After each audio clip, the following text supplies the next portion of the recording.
Well, good morning, everybody. You're all very downbeat this morning. I thought this was going to be a big, proud moment. I mean, it's taken you 8.5 years of bullying, of lying, of ignoring democratic referendums. 8.5 years it's taken you to get this treaty through, and on the 1st of December you will have it. And of course, the architect of all of this, Giscard, wanted from this constitutional treaty for the European Union to have a big global voice. But I'm afraid the leaders have suffered from a collective loss of nerve. They've decided that they want their faces to be up on the global stage, not somebody from the European Union, and so we've got appointed a couple of political pygmies. The Kissinger question of who to call in Europe hasn't really been answered, has it? I guess the answer can only be Mr Barroso, because he's the only one that anybody in the world has ever heard of, and is probably the big winner out of these posts. No wonder, sir, you look so happy this morning. And we have a new President of Europe, Herman Van Rompuy. Doesn't exactly trip off the tongue, does it? I can't see him stopping the traffic in Beijing or Washington. I doubt anybody in Brussels would even recognise who he is. And yet, he's going to be paid a salary bigger than Obama's, which tells you all you need to know about this European political class and how they look after themselves.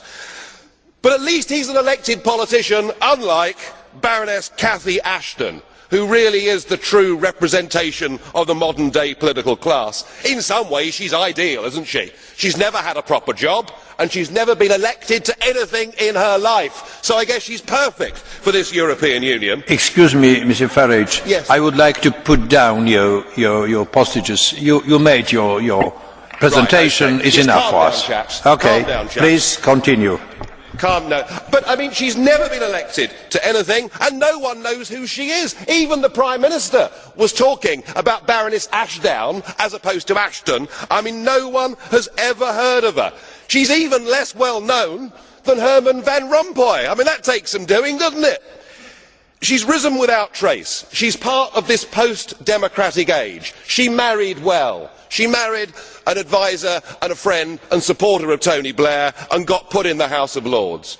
When she was in the House of Lords, she was given one big job, and the job was to get the Lisbon Treaty through the House of Lords, and to do so pretending that it was entirely different to the EU constitution. So she's good at keeping a straight face, and she vigorously crushed any attempt in the House of Lords for the British people to have a referendum. So here she is, never stood for public office, never had a proper job, and here she gets one of the top jobs in the Union.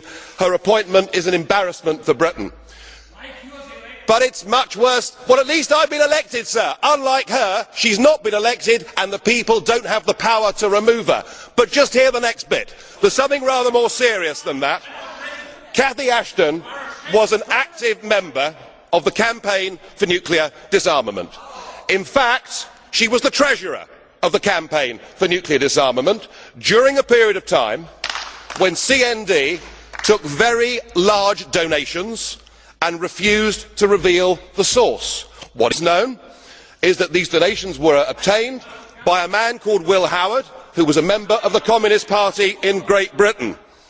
Will Baroness Ashton deny that while she was treasurer, that she took funds from organisations who were opposed to Western-style capitalism and democracy? That question must be asked. And are we really happy that somebody who will be in charge of our overseas security policy was an activist a few years ago in an outfit like CND?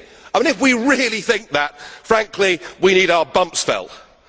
I don't think that she's a fit and proper person to do this job. She has no experience, and unless she can answer those questions, did she take money from enemies of the West? That question must be answered. Well, we have our two pygmies, of the bland leading the bland, but I'm not celebrating, because they'll press on with political union, and whilst our leaders may have saved face for the moment for themselves on the international stage, they have all betrayed their national democracies. The European state is here. We're about to get an avalanche of new laws because of this Lisbon Treaty, and there's no question in my mind that there has to be a full, free, fair referendum in the United Kingdom to decide whether we stay part of this union or not. I hope and pray that we vote to leave, but either way, the people simply must be asked. Thank you.